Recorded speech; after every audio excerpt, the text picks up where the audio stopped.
Hello? Hello? Hello? I think we'll go ahead and get started. Hi, everybody. How's everyone doing? Are you all having fun? I'm so excited because I was here last year. I'm sure most of you were, but it was smaller. And like it feels now like we have a real Kentucky Book Fair back again, right? I'm so excited. My name is M. Hendricks, and I'm here to welcome you to the Writers' Room.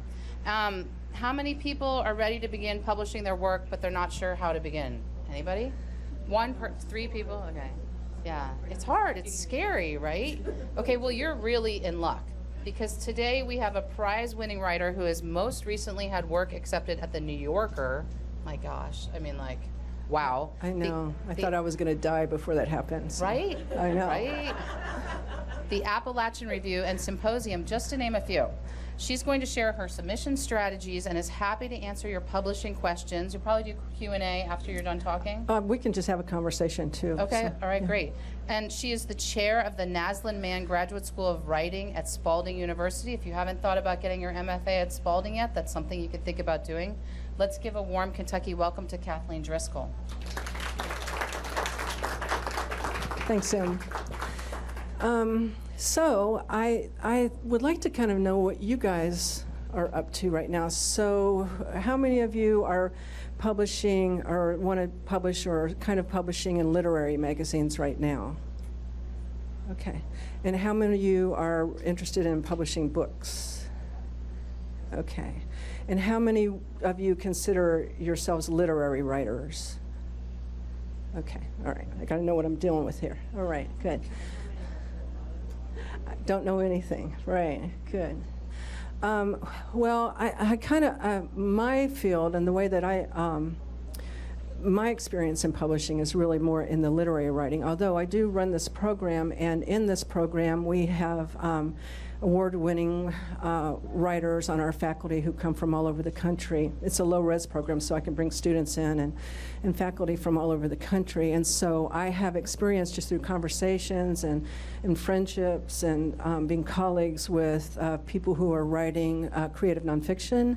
I have experience with people who are writing poems. I have experience doing that. I've mainly published poems, but I am starting to publish some essays as well. I'm working on a book-length work right now of essays that is, and the reason I'm doing that is because I had more stuff to write about this subject, my flood subject, as Emily Dickinson says, but I couldn't quite make them work in poems, and so I started working in essays, and I'm starting to find some success now, and it's just fun. It's a whole new world. I've been doing this forever, and so that's kind of exciting, and. But I also have screenwriters on our faculty, and so I know a little bit about screenwriting production and getting agents for screenwriting and that sort of thing. Our screenwriting in Middle America at Spalding University, I think we have the most active screenwriting faculty in the country, and that includes USC, because we have a screenwriter. Most screenwriters, when they work, they won't work early in their careers because they can make a whole gobs of money, right? And then they come to teaching later on. But I just have a couple of faculty members. Shantaram is one that's just started on Apple. I don't know if you've seen that. We have a faculty member who's working on that. Another one has a Disney franchise, so we have playwrights too. And we have novelists, fiction writers. Silas House is on our faculty, so I can talk about whatever you want to talk about and tell you what I know. I would say if you're thinking about writing a book of short stories or a novel or whatever, and you're a novice to it, it's my strategy for students. I always tell them that you should be thinking about your, I hate this word, but platform, okay? And I'm not talking about Twitter. I'm not talking about Facebook. I'm talking about creating a community of literary writers. And so I always think of it in about 3 different kind of spheres, okay? So you want to think about getting out in your community and letting people know that you're a writer. Okay, and sometimes you do that not by publishing, but by volunteering for stuff. And sometimes you do it like going to book fairs and talking to people and say, "This looks interesting. Can you tell me your story or whatever?" Okay, So that's the sort of local sphere that you want to be thinking about, right? And you will be amazed how those connections sort of create a web to what I call a regional sphere, okay? So you might have a story or short story or reading or whatever, you get on the stage. So many times you get on a stage, I want to encourage you all to do open mics wherever you can. I know, I'm going to talk about publishing, but this is sort of the route to it, believe it or not. Because the most successful way to publishing is to have a network. Another word I don't like too much, but that network needs to get bigger and bigger and bigger. So if you are going to a book fair here, and I'm also the editor-in-chief of a literary magazine called Good River Review, and so if you're going to a book fair here, and I started talking to you, because I thought I was going to sell you a book, and you started talking to me, because you know that I'm an editor of a work, you know, if you're going to want to start having a conversation with me, you might drop me an email that says, hey, I met you at the Kentucky Book Festival, and you were telling me about your magazine, and I think I have something you might be interested in. So it won't get bad work published, okay, if you are dropping a name, but it will get your work looked at. Okay, lots of times things are going through a slush pile, and you have readers at the graduate level or people who are volunteering, and really what their work is, what their job is, is to say no, because they've got stacks of stuff. Okay, so they need to say no, move on, no, move on. But if you say, hey, I met Kathleen Driskell, and she suggested that I send something, because I will, because I'm a nice person. I'm not going to say no. Do not, what? Do not send me anything. I would never do that. Then that reader is going to push it on to me, and you're going to get to see the editor right away. Okay, so this is the way it works for all literary magazines, and it works for all trade magazines as well. Okay, so everything is built on relationships. Your work has to be at a certain level to be accepted, right? You have to do the work to get it accepted, but if you want to have that first read by a person, okay, who you know and that you have a particular contact with, all right? So you're building this network at the level right here. Say, is everybody from Lexington? Louisville? Okay. So you're building that network here. So you're going to readings, you're going to book fairs, you're attending conferences, okay? You're doing all those things. You might be volunteering too, and you're making connections, okay, with your literary community, right? So the next phase is to work regionally, and regionally is probably where you'll find magazines that you can send to as you're beginning. You know, you might strike it, you know, someplace amazing, but you also want to have your work at magazines that are maybe not the top tier magazines, okay, but magazines that that have a good reputation with them too. And so what happens when you get in magazines like that and you make those relationships, sometimes someone will say, oh, Kathleen Driskell, I just published your piece, I like it. Oh my gosh, we had a speaker back out. Oop. Maybe she would be willing to come here. And so those kind of relationships can make for appearances, and appearances make for more networking, okay? So really at this point, we're not talking about publishing, we're talking about building this platform for relationships, for networking, and eventually publishing as well. And then what I always think you should do is have something that's out in your dream date magazine. If you all will Google, if you're writing anybody writing features? Writing features. If you Google, you can say the top 10 markets. We used to have this thing called the writer's market. It was about this thick. It came out every year. And now no one really has that anymore because you can get on the internet quite easily, right? And so oftentimes you can get on, you can say, I have a feature article, top 10 places I might place this, okay? And I would always suggest, when your work is ready and you've been told by other people, you've had other readers and all, and you think that it's ready to go out, you have a lot of faith in it, you believe it needs to be published, then I would say always send something out to your dream magazine, okay? So you're operating on those 3 tiers there for publication. How many of you all, let's talk about your experience. Can you talk a little, anybody want to tell me what their experience is, what they're hoping to do? I mean, we got so many people that seem to have disparate interests here. So anybody want to talk about their project, or maybe I can help you, yeah. Uh-huh. I write for a living, but I also have been pursuing this track of creative writing, Uh-huh. particularly creative nonfiction. Uh-huh. And I'm working on a collection of memoir essays. Uh-huh. And so I've been trying to get some of those memoir essays placed in key places. So when I go to an agent, I'm like, hey, this has been in this and this and this. Right. You know, instead of just coming with my hand out and going, here, come on, put up, you know. Right. So, I mean, that's ultimately the goal, but right now I'm still working. I'm about 2/3 of the way done, I think, with all the content. And then, you know, I have to figure out a through line and how to organize it. But that's ultimately my goal. And I'm actually doing a workshop with Aaron King. Oh, good. on executive. Yeah. I'm very excited about that. Oh, good. In a couple weeks. That's good. So Holly is working on a memoir that's in essays? Yeah, it's So they're standalone essays. Okay, all right. Well, I'm working on sort of a similar project myself, and I just got a piece taken in River Teeth, which is a pretty good magazine for creative nonfiction. And one of the reasons I sent it to that magazine is that I know that Best American looks at that magazine. You all, if you're a literary writer and you're looking for places to place things, you might go to a magazine, I'm sure they're in here, called Best American Essays, Best American Poetry, Best American whatever, and they bring them out every year and they list people. But if you go to the table of contents, you can see where these were first published.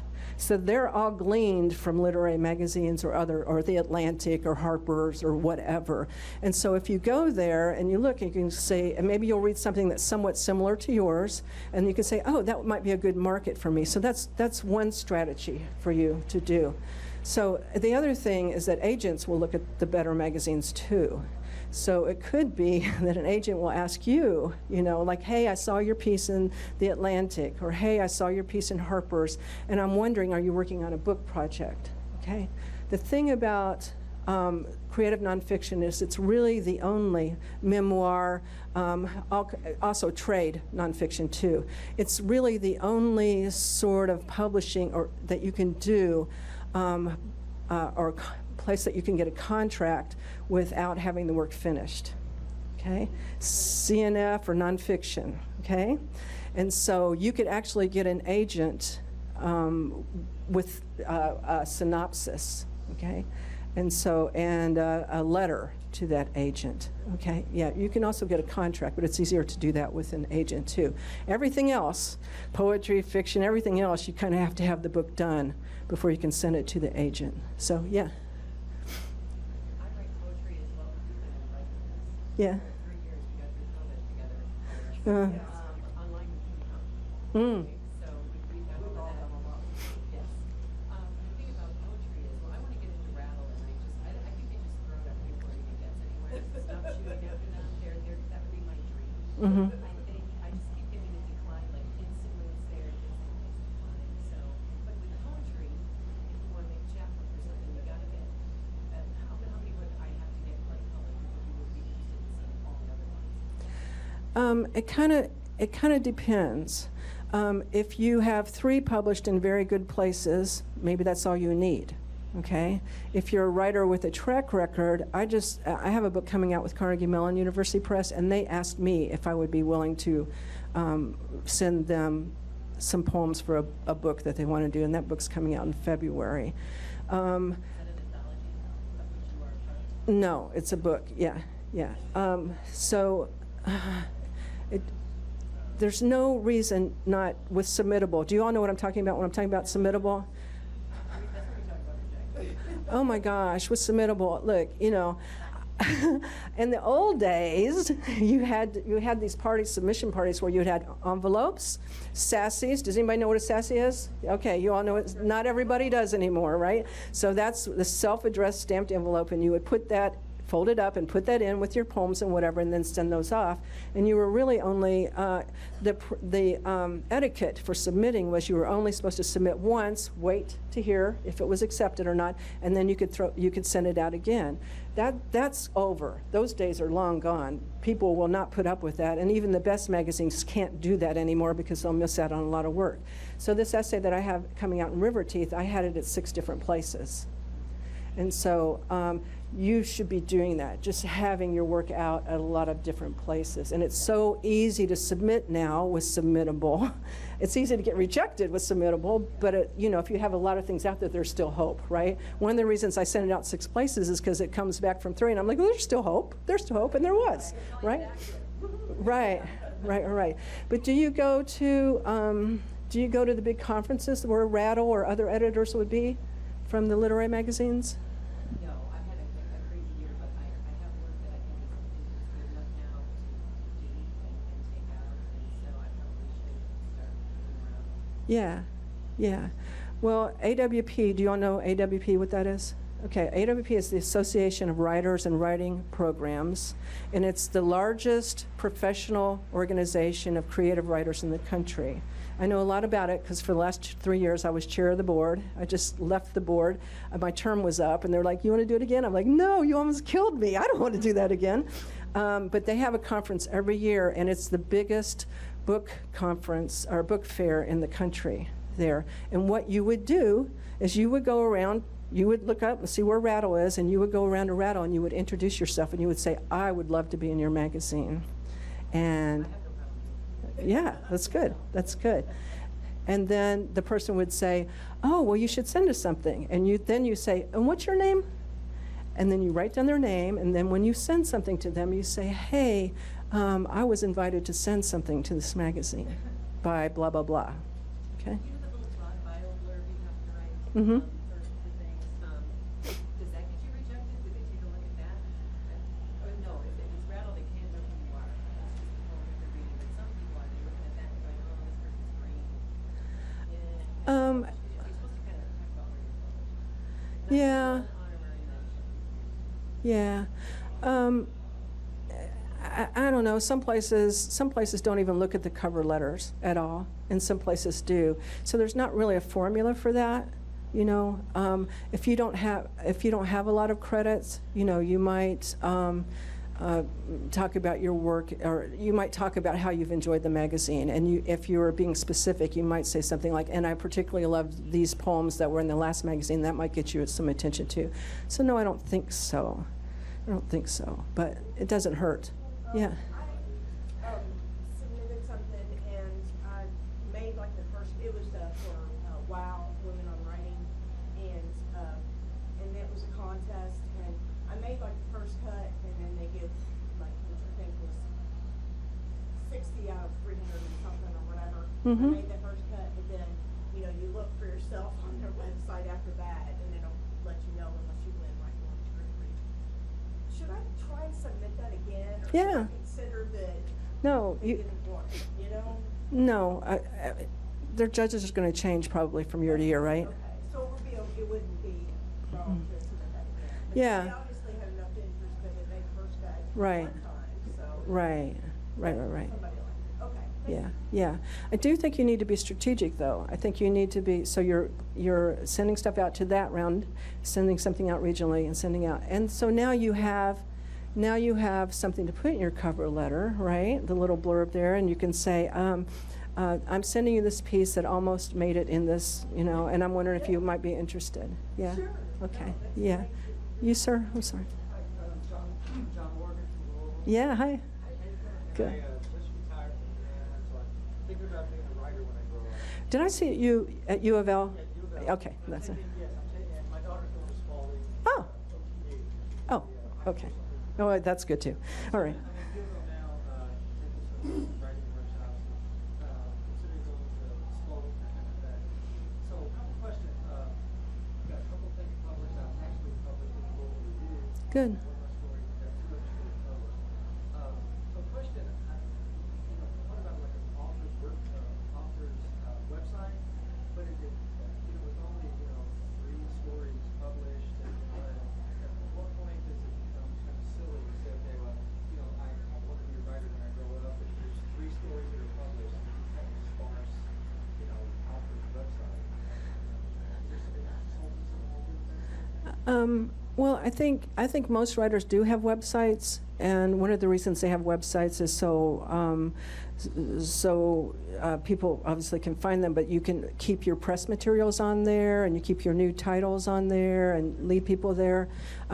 Mine was kind of, I get excited about it, and then I let it kind of go. And then when something big happens, I'm like, oh, I got something to put on my website now. So I went back and started doing mine because I was told that that having a piece in New Yorker, people would start looking for me, and I didn't want them to see a website that was like something that happened 3 years ago. It's like thinking that maybe I died since then. I don't know. Your New Yorker, was that a poem or an essay?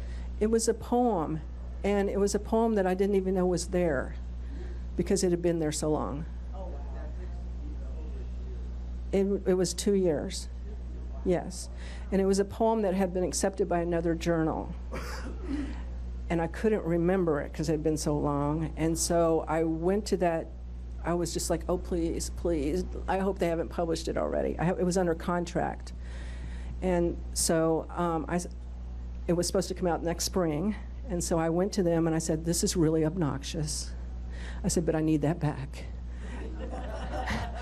And if you won't give it to me, I will come and take it back. So, it's not a close friend of mine, but someone that I had known, and he said, what, you'd rather be published in the New Yorker than my magazine? And I was like, yes, I will be, yes. And so, and there was a whole, it's in the book that's coming out of mine in February, which this book was going to come out sooner than that, and I called my editor, and he's like, hold the presses, because you don't, New Yorker or any other literary magazine would not be interested in it if it were published already in a book form. So, That makes it really hard, because like I've worked on this blog and built all this stuff, and I didn't realize that was considered, I have some good essays on there, and I didn't realize that was considered. yeah, if you guys have work online that's not published, take it off right away, okay? If it's on your blog, because that is considered a publication. There's this website called Scribify, which is a video and you can critique other people's work, and they can critique your work, and that's considered publication. She said there's a website called Scribify where it's a writer's website where you critique each other's work. I mean, that's pretty specific. I don't know. I wouldn't have anything of mine online. If I wanted to publish it in a literary magazine form, if I wanted to publish it as a manuscript form, I would not have anything on there.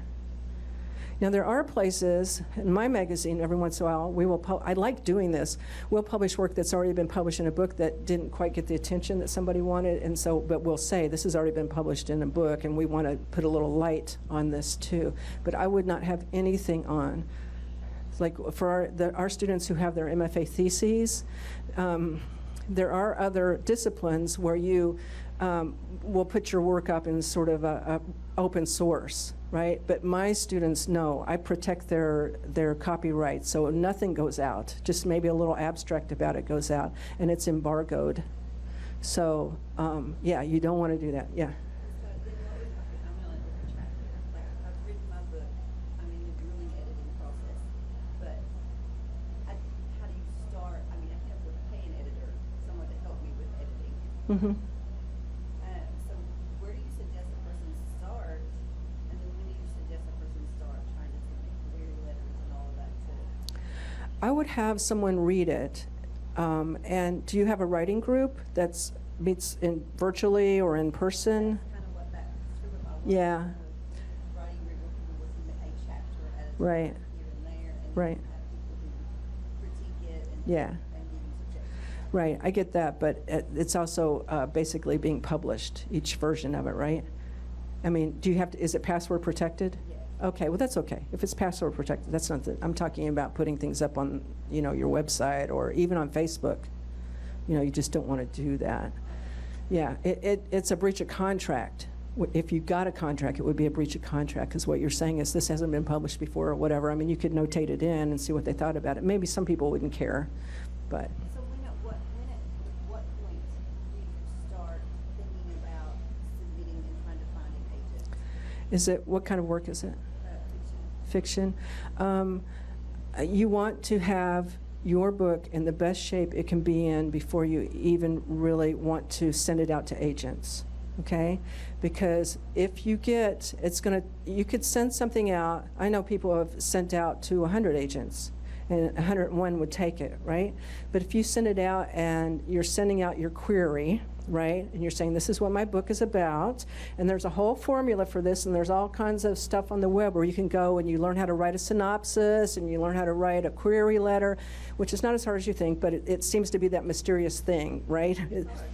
Well, yeah, so you want it to be as good as it can be, because say the second editor says, oh, this sounds interesting, send me 30 pages. Okay, and maybe you have 30 pages that are really polished.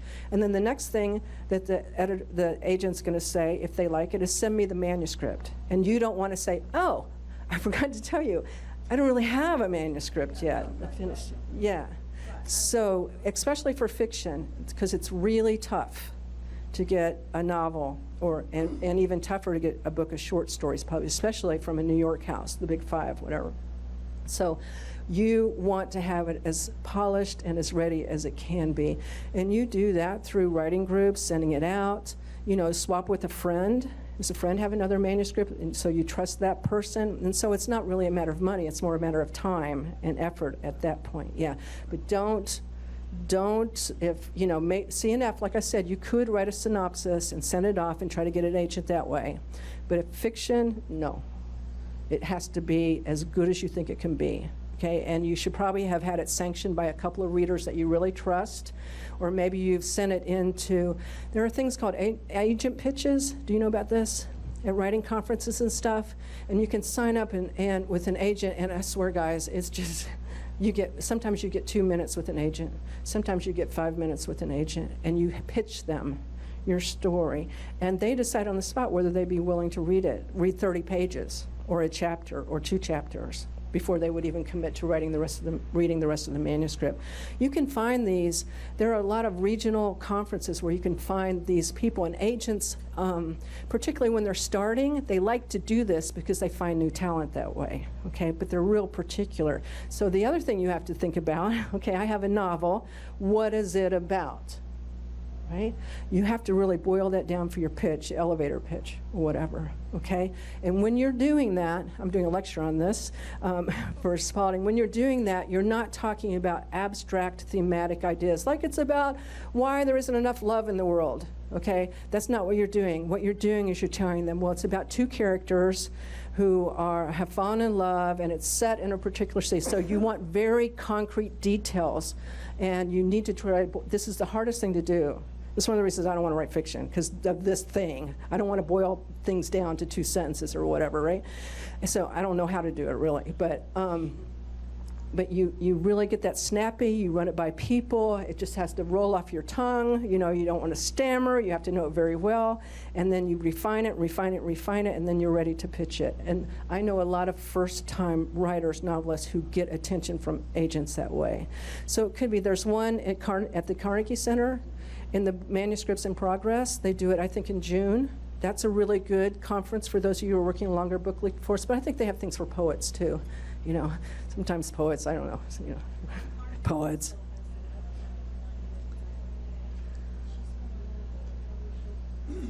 Yeah.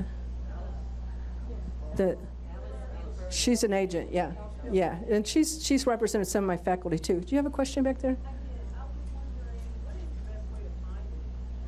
Well, the best way to find an agent is to know someone who has an agent and get them to introduce you, okay?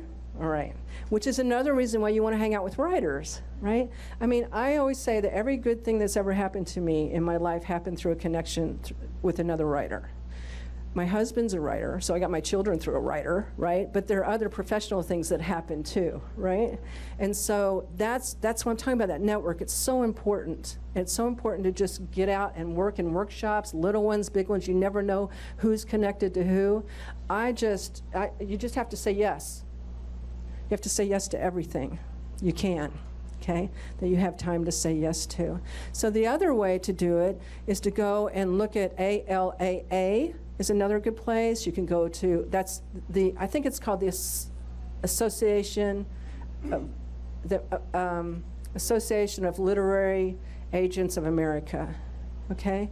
And so they will have a bunch of agents on there that you can write, and they tell you what they're interested in too. So you have to look at that. So if you're writing a YA novel, you don't want to go to an agent who works in romance, okay? And they will tell you that because they don't want a bunch of emails from romance writers.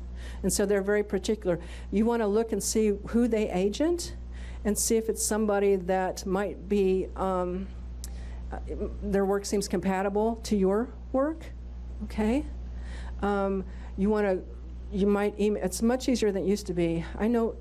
Like I said, I know people who put out 100 queries at a time, and the 100 may come back, and then they put out another 100 at a time, okay? So any sort of level up that you can have, knowing somebody, or, my writer friend knows a little bit about my work, and he said you might be interested in looking at this is a good way to do it.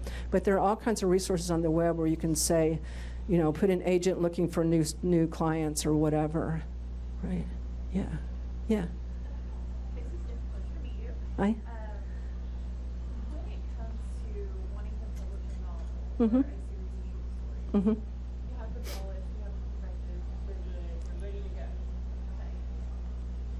Is it a reasonable idea to submit chapters to literary magazines? Mm-hmm. Is that a good way to get your foot in the door? Mhm. You want to have chapters that stand alone, and it may mean that you even have to adapt the chapter a little bit to make it stand alone. I did that with this new essay. It's actually a chapter out of my book that I'm working on, and I had to make it stand alone before I sent it to River Teeth there. And when I want to get it, when I get it published there at the beginning of next year, that's not the form it's going to be in, right? So I'll put it back to what it was in my book. So yeah, it's a very good thing to do. I mean, those of you who don't have a lot of experience with literary magazines, they're a good way to get a stamp of approval on your work too for trying to get an agent or trying to get a publisher, okay? Because what it says is this editor here took this work, thought this work was good enough to take. And so, it's just, people like winners, right? So, yeah, so it's very good to publish in these smaller markets, too. Yeah, yeah. When you have a whole book ready, when you've got a manuscript, in my case, it would be a collection of memoirs and ready. Do you think it's like a good idea to, I know there's a lot of places like, I want to say, Reagan Press comes to mind, some smaller presses that will like ask for a whole thing, like the same way that they would ask for submission. No, I've published 2 books with Red Hen. They would not do that. What you would do anymore is you would say, Kathleen Driskell is one of your writers, and she suggested I send this to you because it reminds her of blah, blah, blah, okay? And you don't send the book, really. You wait to be asked. And Red Hen is not it's a small press. You all know the difference between this small press, but small press just means that it's not one of the big 5 in New York. So there are very, very well established, and for instance, most of the National Book Award winners in fiction and poetry, probably poetry more than fiction, but they will have, or the Pulitzers will have come from these small presses. So don't let the label small press put you off. Saraband is a press in Louisville, and amazing people have been published. Pulitzer Prize winners have been published and would love to be published by Saraband. So it's not a big 5, but they're not. That's really, and that's kind of where the exciting work is happening, because they can take a chance on a book, So if you go to some of the New York houses, they're going to spend so much money producing it, they're going to make so many copies that they're not going to take a chance on a work that's I wouldn't even call it experimental, guys. I would just say that it's a little quirky, maybe. Maybe your work is a little quirky. I know mine is. So I've never even wanted to do that because I would have to change my work so much, So, but if you have a sort of mainstream sort of novel that you're writing, or a trade novel, or science fiction, or whatever, that may be the route that you want to go. It just depends. You have to know your work, and you have to know the markets a little bit. And the way you get to know that is by coming to things like this. You get a little bit of knowledge. You take what I tell you away, and then you go, but what about? And then you go to something else, and you ask that question, or you go to a writing group, or you go to a smaller book fair, or whatever. Okay? Right. You just have to connect. Like Sarah Van, for example, would you have to have an agent to try and get something published by them? No, not necessarily. But people, the more established and the more, they're very distinguished. They're a nationally distinguished press. And so there are probably a lot more people who are having their agents send books to Sarah Band. Okay? So the other thing we haven't talked about are contests too. And you have to figure out if you're willing to do that, because it's expensive and it takes a lot of time.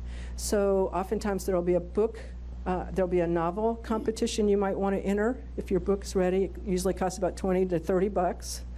And you're like, well, why am I paying them to enter this? Well, because these presses don't make any money, and they're what keeps our book world alive too. And probably they're probably farming out this work to a big judge who's going to look at it, and they have to pay the judge something for that. And so whenever I would send something to a competition like that and send them $20, I'd be like, oh, this is like charity money. I'm doing this for my profession to keep it alive and whatever. Sometimes they'll give you the book, which is kind of rubbing salt in it, right? They publish the book. You didn't win, but here's the book. Here's what you get for your $20. I'm not so fond of that, but anyway.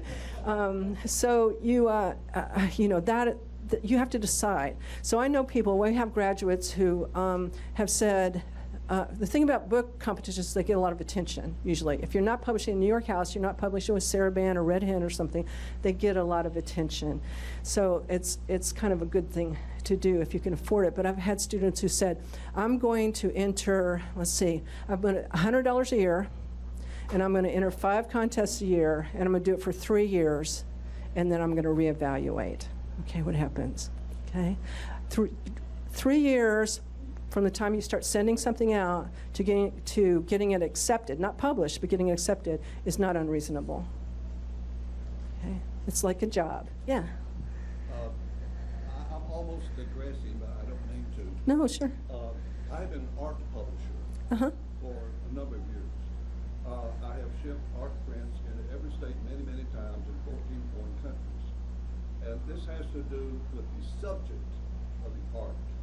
All the art prints which I have published, and I'm not an artist, I cannot draw a stick, but I can find people who are an artist and will paint on a commission for hire basis the composition that I want painted. All of these compositions have to deal with a specific targeted group of people. For example, I've done them for the Kentucky State Trooper, the Indiana State Trooper, pharmacists, lawyers, CPAs, civil engineers, land surveyors, and about 20-some other subjects. And this is not a full-time thing. This has been a little sideline for a long time. I have shipped out probably, I think, counted roughly 23,000 pieces of paper. These art prints are simply 18 to 24 inches pieces of paper with ink put in certain places. The paper costs maybe a nickel or 10 cents each sheet. The ink is a portion of a penny for the cost of production. But everything's one piece of paper, one page. And I've done presentations on this subject, and I've held up a print backwards. And I said, this is what I sell. This is what I sell. It's a piece of paper. It costs about a nickel. With a little bit more expense in it, I have had people pay me as much as $400 for one of these pieces of paper. But this is what I market, and I turn it around, and it is the image that someone sees as a warm, fuzzy representation of their chosen life work. Now, you may have seen the fireman's prayer, the teacher's prayer, something like that, on one little parchment of paper, usually poetic, usually a warm, fuzzy feeling, and someone who's not in that profession is not particularly interested in that writing, but someone who is in that is interested. So what I try to do is find a particular group of people and present an image, not in words, which is what poetry would be, but rather with visual art strokes. Now, I've taken all that basic career, you might say, of creating an image in paint to try to create an image in words, which is what I'm working on in my manuscript. But the concept is that you find your market first. You try to find something in talking with them. What would be a message, an image in words, or an actual painting that would warm their hearts and say, that's me, that's what I am. You produce the product, the printing presses are cheap to operate, for just, one sheet of paper again and again and again. You can work with an organization or association that these people may belong to, which is a professional group, and it's out there. Yeah, that's a different kind of way of looking. That's more like a trade sort of idea, where you It's just flowing, and it is profitable. right. I'm not sure that a literary writer would come at it from that. And as a teacher of literary writing, I don't know that we would come at it from that. We would want to do our work, not write for a particular market, to do our work and then try to find the market. So, yeah, I see. But that's a different kind of publication. It's not something that I'm familiar with, really, to tell you. So I've got 5 more minutes. So you guys, anybody have a burning question before we? Yeah, in the back there. I was wondering if you could talk about copywriting. Uh-huh. Like, how do you do that effectively? You don't really have to worry too much about copywriting. If you're a literary writer, what is your field, your discipline? Yeah. With the new copyright laws, your work is copyrighted as soon as it's fixed. And it could be fixed on the page, your pages. It could be fixed in a recording or whatever. And 2, copyright or put the little C on something before you send it out shows that you're a rank amateur. Okay, so it's really kind of a signal to people, oh, this person doesn't really understand the landscape. So that's probably, if anybody's thinking about doing that, for me as a poet, I'll be lucky if someone stole my work. How many times have you heard about somebody coming in and stealing poems from a poet? So, but it's kind of the same thing, because literary work is your own personal project, your passion, whatever, and somebody else. I never have to worry about plagiarism with my students, because they're like, yeah, that's great, but that's not what I'm interested in doing. It just doesn't figure into it that way. Perhaps now, the screenwriters, yes, those people are totally entrepreneurial and very market driven. So sometimes they will copyright some of their things, but everybody else who's in literary, no, okay, and you shouldn't do it. You shouldn't have a little C on any manuscript page that you send out, okay? Because it just tells the person that you're inexperienced. And it's a way, like so I told you, they're trying to say no. They're trying to say no, and that would be a very easy way to say no. Yeah. To address thinking about an MFA at my point in life isn't shredded MFA, so working an MFA. I think I can write. What would I gain from going through a program other than, and I know Yeah. Well, my girls are here and right. it's fabulous and I'm in community. But what else is the benefit to you? Well, I know that when we first started the MFA program, Frank X. Walker came through, Crystal came through, Silas came through, and what they wanted to do, and I don't think they're all my friends, so I don't think I'm talking out of turn, but what they wanted to do was be credentialed. We were the first MFA program in the state, and they thought, well, maybe I'd like to teach. You would be credentialed to teach, right? But you could ask any of them, and they would say that my writing is so much better for having gone through an MFA. Every single one of them would say that. I mean, Frank has this saying, he says, it's the most selfish thing I've ever done for myself, but it's also the most wonderful thing. So yes, you'll have a community of writers, but you'll be steeped in that conversation. You'll have, you're talking about how expensive it is to have an editor. Well, yeah, you're paying tuition, but you basically have someone who's mentoring you through a book process, too. So, I don't know. I mean, we could talk more about it. Not everybody needs an MFA. I tell students, the only reason you should come and get an MFA is because you can't imagine not having one. And that's what it was with me. I thought I was going to die if an MFA program didn't take me. I was like, all I can do is think about making poems, and I need some help making poems, and it's all I want to do. And, luckily, I'm here, so I got in, yeah. Is that it? Oh, yeah.